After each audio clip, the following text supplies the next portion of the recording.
വൈകുന്നേരം ആയപ്പോഴത്തേക്കും ഞങ്ങളെല്ലാവരും കൂടി എൻ്റെ മാമയുടെ വീട്ടിലേക്കൊന്ന് പോകാമെന്ന് പ്ലാൻ ചെയ്തു. അങ്ങനെ ഞങ്ങൾ വഴി കൂടെ ഇങ്ങനെ നടന്നു പോവാണ്. അങ്ങനെ ഞങ്ങൾ നടന്ന് റോഡ് കയറിയിരിക്കുകയാണ്. ഇനി ഇവിടെ നിന്ന് കുറച്ചും കൂടെ പോകുമ്പോഴത്തേക്കും അവരുടെ വീടെത്തും. അങ്ങനെ ഞങ്ങൾ ഏകദേശം അവിടെ എത്താറായിട്ടുണ്ട്. ആ ഒരു വെള്ള പെയിൻറ്റ് കാണുന്നില്ല, അതാണ് അവരുടെ വീട്. അങ്ങനെ ഞങ്ങൾ ഗേറ്റിൻ്റെ അവിടേക്ക് എത്തി. ആദ്യം അവിടെ പോയി നോക്കിയത് അവിടെ ആരെങ്കിലും ഉണ്ടോ എന്നാണ്. അപ്പോൾ പോയപ്പോൾ തന്നെ അവിടെ ആളൊക്കെ ഉണ്ടായിരുന്നു. അങ്ങനെ ഞങ്ങൾ 3 പേരാണ് പോയത്. ഞങ്ങൾ നേരെ വീട്ടിൽ കയറി. അങ്ങനെ അവിടെ കയറിയ പാടെ അവിടെ പോയി സെറ്റിയിലങ്ങ് ഇരിക്കുകയാണ് ചെയ്തത്. അങ്ങനെ ഇത് നടന്നു പോകുന്നത് എൻ്റെ മാമിയാണ്. സെറ്റിയിരുന്ന പാടെ മാമി ഞങ്ങൾക്ക് ജ്യൂസ് അടിച്ചുകൊണ്ട് വന്നു. ഒരു ബ്ലൂബെറിയുടെ ഒരു ജ്യൂസാണ് വന്നത്. ഈ കാണുന്നതാണ് എൻ്റെ മാമയുടെ മോൾ. അവളിങ്ങനെ അവളെ ബർത്ത്ഡേ കിട്ടിയ ഗിഫ്റ്റ് എന്ന് പറഞ്ഞ സൈക്കിളൊക്കെ കാണിച്ചു തരുമായിരുന്നു. പിന്നെ ഞാൻ ഈ ഒരു ടോയ് കണ്ടപ്പോൾ എൻ്റെ ചെവിയിലെടുത്ത് വെച്ചിട്ട് ഇങ്ങനെ നല്ല രസമുണ്ടായിരുന്നു. അപ്പോൾ അതിങ്ങനെ ആക്കി കളിച്ചുകൊണ്ടിരുന്നു. പിന്നെ കുറച്ച് നേരം അവിടെ ഇരുന്നതിന് ശേഷം ഞങ്ങൾ പോകണമെന്ന് പറഞ്ഞ് ഇറങ്ങി. അവൾ ടാറ്റയൊക്കെ തന്നു ഞങ്ങൾക്ക്.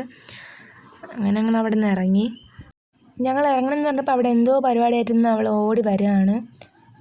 അങ്ങനെ ഞങ്ങൾ കൂടുതൽ നേരമൊന്നും നിന്നില്ല, പെട്ടെന്ന് ഇറങ്ങി പോകേണ്ട ആവശ്യമുണ്ടായിരുന്നു. അങ്ങനെ ഞങ്ങൾ പിന്നെ പെട്ടെന്ന് ഇറങ്ങി.